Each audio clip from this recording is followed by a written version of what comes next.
Bismillahirrahmanirrahim. Assalamualaikum warahmatullahi wabarakatuh. Alhamdulillah. Allahumma sholli ala sayyidina Muhammad wa ala ali sayyidina Muhammad. Para sahabat yang dimuliakan Allah, surat Al-Fatihah juga merupakan bagian penting dalam ibadah seperti sholat. Kalau kita tahu dan paham dialog antara Allah dan orang yang membaca Al-Fatihah, tentu akan membuat orang semakin tinggi kadar imannya dan rasa tawakal akan muncul. Oleh karena itu, tidak sedikit ulama mengijazahkan surat ini karena selain mampu meningkatkan keyakinan, surat ini juga bisa jadi wasilah dikabulkannya doa seseorang. Sahabat beriman, ijazah surat Al-Fatihah awal mula berasal dari Syekh Abdul Qadir Al-Jailani dan mengalir ke ulama, kiai dan terakhir ke masyarakat luas. Yang perlu diperhatikan dalam mengamalkan surat ini agar doa dan harapan cepat terkabul adalah memahami isi dialog dalam surat tersebut. Dalam sebuah hadis qudsi, Allah Subhanahu wa taala berfirman, "Aku membagi salat menjadi dua bagian, untuk aku dan untuk hambaku." Artinya, 3 ayat di atas iyyaka na'budu wa iyyaka nasta'in adalah hak Allah dan 3 ayat ke bawah adalah urusan hambanya.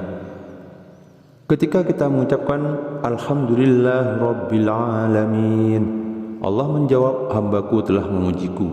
Ketika kita mengucapkan Ar-Rahmanir Rahim, Allah menjawab, hambaku telah mengagungkanku. Ketika kita mengucapkan Maliki Yaumiddin, Allah menjawab, hambaku memujaku. Ayat di atas iyyaka na'budu wa iyyaka nasta'in, Allah menjawab, inilah perjanjian antara aku dan hambaku. Nah, disinilah kunci permohonan kita, karena pada titik ayat ini Allah memberi kita kesempatan untuk meminta dan Allah akan menjawab atau mengabulkannya. Oleh karenanya dianjurkan pada kalimat atau ayat ini iyyaka na'budu wa iyyaka nasta'in dibaca berulang-ulang. Ada yang 7 kali, ada yang 11 kali, dan ada yang 21 kali. Tetapi secara umum biasanya dibaca 11 kali. Lalu berdoa dan dilanjutkan bacaannya ketika kita mengucapkan ihdinas siratal mustaqim siratal ladzina an'amta 'alaihim ghairil maghdubi 'alaihim waladdallin. Allah menjawab, perjanjian antara aku dan hambaku akan kupenuhi yang ia minta. Dan pokok penting yang perlu diperhatikan agar niat dan harapan sukses membaca surat Al-Fatihah ini dari awal dengan cara perlahan, seraya seakan-akan kita mendengar jawaban Allah dari masing-masing ayat yang dibaca mulai dari awal sampai selesai.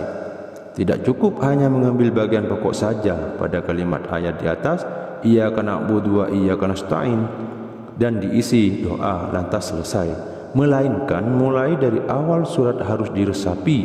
Sedangkan untuk mengamalkan surat ini, waktu yang mustajab menurut para ulama pada waktu tengah malam saat sepi dan sunyi atau setelah sholat tahajud.